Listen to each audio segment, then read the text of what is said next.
Right now at 6, leaders are deciding the future of what amounts to the juvenile jail in Knox County. It has a troubled history, including allegations of mistreatment and isolation of young people in the detention center, failures in administrative management, and recent turmoil tied to leadership changes. An oversight board made up of county commissioners will help lead the center until July 1st of next year.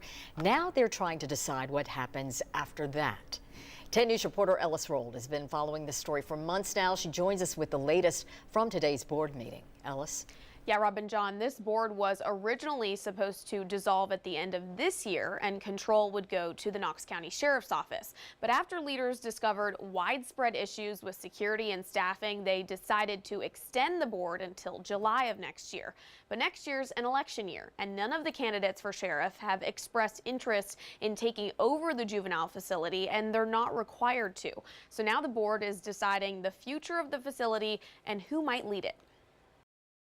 Leaders are grappling with what the future looks like for the embattled Juvenile Service Center in Knox County. At a meeting Tuesday, board members discussed progress after a facility assessment showed widespread problems with staffing and security. Board chairman and county commissioner Larson J. says they're moving in the right direction. We're happy to report today that 68% of those have already been addressed, and more, solutions are on the way and more progress is on the way, but it's a long process. As we talked about, it's not days and weeks, it's months and years. The Knox County Sheriff's Office was supposed to take over control of the facility, but next year's an election year, and candidates for sheriff aren't hot on the idea. Timing is everything, but the goal is to find what is the best model for the next 10 or 20 years, not just for the next election cycle. After Tuesday's meeting, leaders are considering two models. One where the executive branch runs the facility, and the other, the judicial branch. Right now, they use the executive model. The facility is run under the mayor's office, but has internal leadership at the center. Under the judicial model, the juvenile court judge, right now it's Tim Irwin,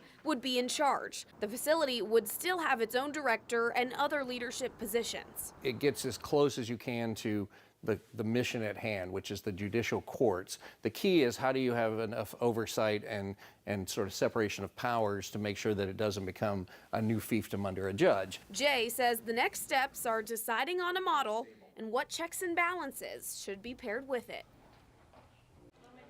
Now, it's important to note the Juvenile Facilities Board simply makes suggestions to all of County Commission about what changes should be proposed and then voted on. Any changes in leadership models at the juvenile facility will have to be approved by Commission as a whole. John, Robin, back to you. Ellis, thank you.